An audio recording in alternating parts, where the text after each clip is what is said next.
nandun na? Yan mga nagkakaedad. Siguro sa lugar ng Bicol, ng parte ng Catanduanes. Hindi niya makalimutan yung pagganganga.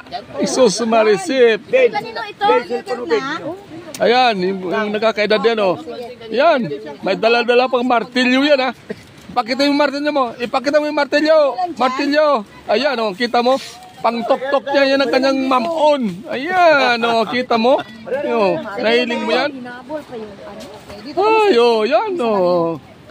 Magganganga lang yan. May dala-dalang martilyo. Jesus Marisip, ano ba yan? Yan, nakikita. Mga kayong mga magganganga. O kayong magganganga, pag galing pala sa pupuntahan nyo, magdala ka ng ngangaan na hindi na nyo puputok ng martilyo. Ayan, ayan. Oh, yan, yung nagkakaedad na yun, yan. 87 years old na yan, pero magaling pa yan. Magaling magkanta. Oh, yan, yan, oh. Kanino to? Okay na. Okay na, Pai. Very good. Yes.